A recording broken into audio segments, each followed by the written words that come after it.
السلام عليكم صاحبيال soo dhawaada mar kale maalin kale iyo muuqaal kale muuqaalkeena maanta waxaan ku soo qaadan doonaa malware oo ah mid kamid ah weerarada sabraaniga ah ee ka dhex dhaca internetka ama waxa loo yaqaan cyber attack muuqaalka qaybihiisa hore waxaan ku sharaxi doonaa waxa uu yahay malware-ka qaabka uu shaqeeyo noocyada uu kala baxo iyo sida laptop-kaaga ama mobile-kaaga uu ku soo dhex gali karo qaybaha dambe muuqaalkan waxaan ku soo qaadan doonaa bildambiyadii ama weeraradii ugu caansanaa taariikhda lagu geystay malware-ka sidoo kale muuqaalkan wuxuu hordhac u noqon doonaa taxane aan ka sameyn doono weerarada sabraaniga ah waxa ay yihiin qaabka u shaqeeyaan iyo weeraradii ugu caansanaa taariikhda anagoo u sharaxi doona hab akademiga ama cilmiyeysan maahi professor laakiin inta aan baaray ama aqoonteeda leeyahay ayaan kula wadaagi doonaa balse intaan muuqaalka bilaabay waxaan kaa codsanayaa inaad channelka subscribe saarto muuqaalkan aad like garayso sidoo kale comment aad ka bixiso haddaad awoodana aad sii share garayso waana habka ugu fudud aad ku hakin garayn karto algoritmiga YouTube-ka habka uu shaqeeyo okay hore waa maxay malware oo sidoo kale loo yaqaano ama laga soo gaabiyay malicious software waa software waxa loo sameeyaa sida software-da caadiga loo sameeyo iyadoo la adeegsanayo programming language balse uu ka duwan yahay software-da caadiga oo waxa uu diyaarsan yahay malware-kaasi in aanu ka amar qaadan device-ka uu soo dhaxgalay user-ka iskale tusaale ahaan marka aad doonayso inaad file delete garayso computer-kaaga ama aad koobiyeyso ama ficilo kale aad ka dhex samayso ugu horreyn action-ka adiga siiya kadibna action-ka aad siisay ama awaamirta aad siisay ayuu computer-ku fuliyaa balse malware-ka waxa laga yaabaa qofkii soo sameeyay inuu u soo nashqadeeyay inuu computer-kaaga u kala wareego inuu maamulka computer-kaaga uu la wareego file-sha kugu jirana u delete garayo haday ahaan lahaayeen personal fileska ama fileska kale ee operating systemku u baahan yahay haduu yahay Windows ama Android sidaana uu ku noqdo computer-kaaga computer aan la isticmaali karin ama waxa laga yaabaa qofkii soo sameeyay inuu u soo nashqadeeyay inuu computer-kaaga maamulkiisa la wareego oo uu ka maamulo computer-kiisa yacni in computer-kaaga uu kula maamulo adigoo ogeyn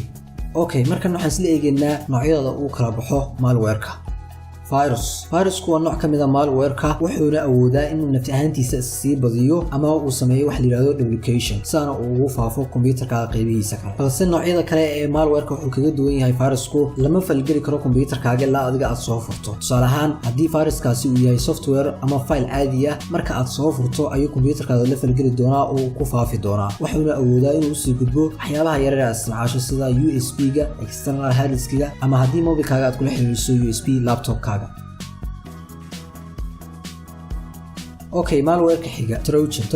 marka uu computer-kaaga soo dhex galo wuxuu awoodo dheeraad ah siin doonaa hackerkii marka horeba soo sameystay awoodahaas waxa kamid ah in lala socdo dhaqdhaqaaqa keyboard-kaaga iyo waxaad ku qorayso oo sida password-daada lagu xado in la activate gareeyo kamarada ku xiran device-kaaga iyo waxyaabaha kale wax duuba sida microphone-ka oo kale codkaaga lala socdo okay malware-ka xiga ransomware-ku marka uu device-kaaga soo dhex galo wuxuu sugi doonaa inta aad ka log garanayso ama aad log ku xirayso marka aad ku soo noqoto astraado logga ka saarna waxaad arki doontaa message ku leh device-kaaga maamulkiisa aniga la wareegnay ma isticmaali kartid ilaa aad lacag ka bixiso lacagtaasina maaha lacagaha caadiga ah ee tixraaca leh balse waa lacagaha cryptocurrency-ga ee aan tixraaca lahayn sida bitcoin ransomware-ka dhibaatadiisu keliya ma aha in aadan logga ka furi karin balse sidoo kale iyo tan ugu daran oo ah in daatadaada macluumaadka kugu jira device-kaaga laga dhigo encrypted iyo decrypted waxaan filayaa baahda computer science inay fahmayso laakiin haddii aan sharaxaadeeda fududeeyo waxa weeyaan in macluumaadka iyo informationadii kugu jiray device-kaaga laga dhigo wax aan la aqrin karin ama aan la isticmaali karin xogtaadii oo device-kaadi dhex taalla balse aad adeegsan karin oo uu qof uu ku leeyahay lacag keen aan kuu fasaxay waa dhibaato aad u weyn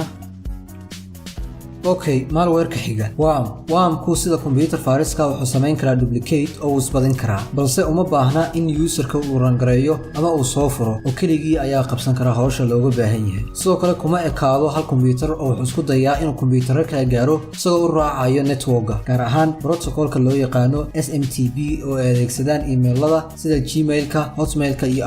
marka uu socdo process-ka isbadinta ah oo uu network-ga ku dhex gudbayo waxa laga yaabaa in network-gaasi uu ku keeno badan isla markaana network traffic-ga uu hoos u dhaco taa oo sababi karta in serverada network-gaas laga maamulo ay baqtiyaan culays awoodii halkaasina ay ka dhalato khasaare lixaad leh okay su'aasha isweydiinta mudan waxa weeye sidee computer-kaaga ku soo gaari karaan malware-kaasi kala duwan waxay computer-kaaga ku soo gaari karaan in aad klik garayso linkiyo la socda email-lo aadan garanayn cidda kuu soo dirtay sidoo kale waxay computer-kaaga ku soo gaari karaan inaad booqato website-yo aadan garanayn waxa ay yihiin tusaale ahaan marka aad doonayso inaad hacking-ka Google-ka ka barato haddii aad Google hacking ku qorto deetana website-yo aadan garanayn aad sidaa ku gasho waxa laga yaabaa website-yadaasi inay ku jiraan malicious code dadka soo geliyana fani ahaan ay u soo geliyeen si fani ah balse adiga dhibaato ay ku tahay si aad malware-kaasi ugu badbaado waxa wanaagsan inaad computerkaaga ama device-kaaga ku install gareyso anti malware wax loo yaqaano ama antivirus sidoo kale waxa loo baahan yahay passwordada aad isticmaasho social media hadii wax kale yihiinba in aad iska ilaaliso inaad ku save gareyso browserka aad isticmaasho sidoo kale waxa loo baahan yahay in aad iska ilaaliso software-ada aadan garanayn waxa ay yihiin inaad computerkaaga ku install gareyso sidoo kale waxa loo baahan yahay inaad iska ilaaliso linkiyada lagu soo diro text message-ka tusaalahaan linkiyada inta lagu soo diro lagu leeyahay 1 daqiiqo maxay $2 ku sameeyay 1 daqiiqo $5 ku sameeyay kala website-kan ka shaqeysay waxyaabaha la midka in aad iska ilaaliso waxyaabaha qiyaaliga u muuqda inaad iska ilaaliso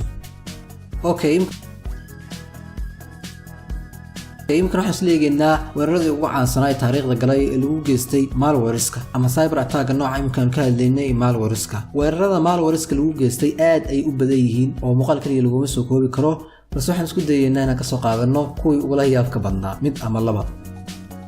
COVID log sanadkii 2020ka bini'aadamku wuxuu la daalacayay human virus halka kombiyuutarada ay la daalacayeen computer virus inkastoo weerarka noocan imkaan ka hadlayna uu ahaa ransomware marka sidaan hore u soo sheegay ransomware-ku waxa weeyaan in kombiyuutarkaaga la xanibo daatada ku jirta isla markaana madax furasho lagu weydiisto marka dadka oo aad ugu baahnaa wararka la xiriira COVID-19ka ayaa baahidooda waxa ka faa'iideystay hackerska waxay sameysteen website-yo been abuur oo lagu soo gudbinayo macluumaadka COVID-19ka dadku markay booqdaan website-yadaasi waxa laga codsanayay inay la degaan application-ka website-ka si ay u helaan macluumaad dheeraad ah oo la xiriira coronavirus-ka markay la degaan oo ay mobiladooda ku install gareeyaan barnaamijkaasi si fudud ay mobiladooda lagu dhexgalayay isla markaana information-ka ama wax walba mobilkooda ku dhex jira ayaa laga xanibayay inay isticmaalaan iyadoo la weydiisanayo madax furasho lacageed oo ah Bitcoin I love you bartamihii sanadkii 2000 laba nin oo reer Philippine ah oo programmers ahaa ama yaqaan sida software-da loo sameeyo ayaa waxay sameeyeen malware noociisa uu ahaa worm kan markaa habka uu shaqeynayay wuxuu ahaa hore wax soo gaarayay email title-kiisa uu yahay I love you kawan hadii email noocaas oo kale ku soo gaari lahaa dabcan waad furi lahayd adiga ma laakiin wax furayo waa daanyeerka ama bisada kugu dhex nool ee ooman haraadka u hayo halkaas anima dheen xaliya yiri okay email-kaas markaa waxa la socda